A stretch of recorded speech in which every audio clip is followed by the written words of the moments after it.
Hey guys, welcome back to the Ron Williams YouTube channel. I'm excited to be here with you today, Natural Mr. World, also inducted into the Natural Bodybuilders Hall of Fame. I'm here today with Christian once again, and he's gonna put me on the hot seat and he's gonna ask me questions. So Christian, go ahead and address him and let's go. Absolutely. Well, Ron's World, it's always a pleasure to be here, be with Big Ron, the Natural. I have 3 questions. I want to put him on the hot seat. First, foremost, as we novices, beginners, what have you done or what have you learned in your life to be able to overcome those days where you just don't feel like doing it? Whether it's hitting the gym, trying to grow muscles, trying to lose the weight, where you feel, I just don't feel like doing this today. I have this issue in my life, I'm struggling with this. How do you overcome that?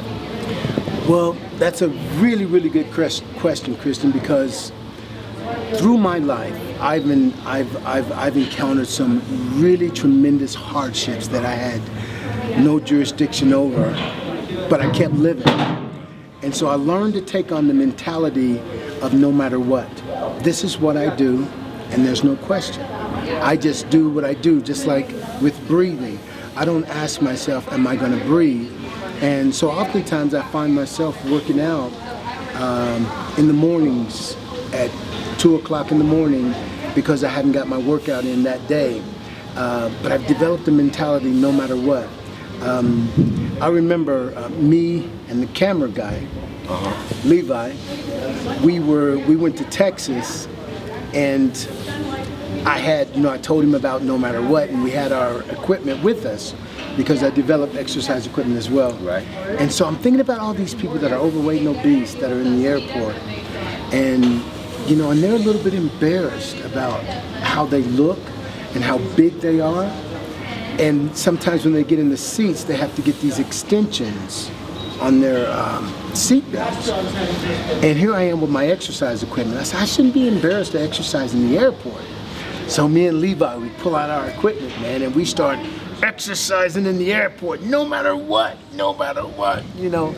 And people around the airport are going, 1, 2, 3, come on, give us 20, And we get through our workout, and it doesn't matter where we are, whether we're on the beach, airport, no matter what, we're gonna work out because I've got to take care of me if I want to be an example to help take care of other people. Awesome. And how do you get to the mentality? How do you get to that mentality no matter what? If I were to ask you... In the beginning, it takes discipline and it takes willpower. The first part of it is discipline and willpower, and when it becomes a habit, it becomes more natural and just a way of life. And some people say, well, I don't have very good willpower. I don't have willpower. All of us have willpower. Willpower is like a muscle. You have to exercise it, and when you exercise your decision-making mechanism over and over and over and over, that willpower is no longer used. It becomes habit and just a way of life for you. Awesome. My second question, I had the opportunity, of course, to learn more about your history and all your accomplishments. You talked about, I believe, when you were going to become the world champion, you talked about that you were the world champion 2 years even before you became the world champion. Wow. Now you're talking about visualization in that matter. How, if I was to say, Ron, how do I visualize my goals? Take me there. How do I do that? What I would say is, I actually do this in workshops and seminars. I take people through an exercise where I say, think about a happy moment in your life. Just think about a happy moment. And they would think about a happy moment. I said, now close your eyes, feel all of it. They would say, I remember my first girlfriend. I remember I went to the prom. And I said, feel all of it. Remember the music that was playing? Oh yeah. There's Kevin standing right there, he's dancing with his girlfriend. Yeah, you see. And feel all of those feelings that you felt, and then open your eyes and come right here and right now. That actually happened. That's visualization. You can see without your eyes. You can close your eyes and see. And then I would tell them, close your eyes one more time.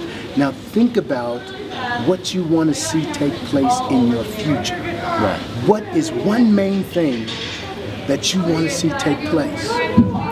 And that's what I did in 1986. I looked at 1988 and I say, look at that situation. I want you to feel every piece of it. I want you to see the people that are around you, how they're responding to you. And now I want you to embrace that moment. And then I bring them back to right here and right now. And I say, now, one step at a time, what is it going to take for you to move forward towards reaching that goal? And it's just like bodybuilding. There's certain things you eat. There's certain things you have to do to work out. There's certain rest you have to get, certain supplements you have to take. So you make a plan according to that vision that you saw. Anything outside of that plan is not a part of your diet. If you say, I'm gonna marry the most beautiful girl in the world, here's who she is, I'm dating her, I see us living in this house, I see us doing this, and some other girl comes along, you say, hey, that's not a part of my diet. Right. You know, so you don't stray away from the path and you become focused. Okay. One of the reasons why they put blinders on horses when they're running in a race, they want them to run their own race. Forget about the race on the side of you. Run your race. So put great. those blinders on and focus on your race. Focus on you. You know, you touched a lot of interesting things, and I think visualization and learning how to see those things, from everything from sight to smell to touch, the actual moment there. I'm sure you probably visualized what the stage was going to feel like on your feet. Absolutely. What the smell in the air was going to be like. You know, the electricity, the excitement, even probably the butterflies, the nervousness. So visualizing all that and recognizing that that's what we're doing. That's what you were working hard for, paying the price for. Interesting. And I do that now. I do it in business. I do it with my relationships. Where do I want my relationship with my wife to go? And if we get in a tiff or an argument, I say, now, how can I best handle this so at the end of this argument, we're still going towards our goal? Right. Now, if I didn't have that in mind, didn't have a goal, then wherever it ends, it doesn't matter. But if I'm looking at a goal, I want to take my marriage from where it is now to where I want it to be. What do I have to do in this particular argument or this situation to get that outcome? And sometimes I have to say, you know what, baby, I'm sorry. I don't know how we got right here, but I am sorry, and I love you. Sometimes I come with tears, man. You do what you gotta do to get it right. I understand. I understand that. My third question for the natural is this. We all have different motivations, why we do what we do. For someone, it might be trying to lose that weight. For someone, it's trying to put on extra 10 pounds of muscle. For someone, it might be to impress the young lady on the treadmill. What was your motivation? What is your motivation? What motivated you? And how do you captivate that? That's another great question, man. In the beginning, it was different than it is now. So your motivations change. As you accomplish different goals, your motivations change. So Absolutely. It's okay to have motivations that change. The desires change, but the motivation must always be there, regardless of what you're trying to accomplish. That's right. So what happened with me in the beginning, I wanted to prove to the world that they were wrong about Ron Williams and that I could accomplish something. And so my goals were different, what motivated me was different. I was motivated and I was passionate, but passion can come from many places.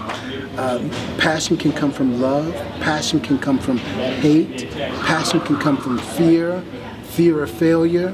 My passion, I would have to say at that time, came from proving the world wrong about me. I had to prove the world wrong. I had to prove to myself that I could be good at something. And then when I started developing a relationship with God, the passion changed.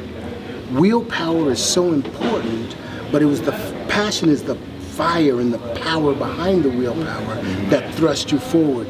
In those moments that you don't feel like it, you say, I have to, I've got to, because if I don't, I could fail. And I can't stand the thought of losing and of failing. And so, but through the years that has changed and things have become more scientific, no less passionate, but the motives have changed. Now I do what I do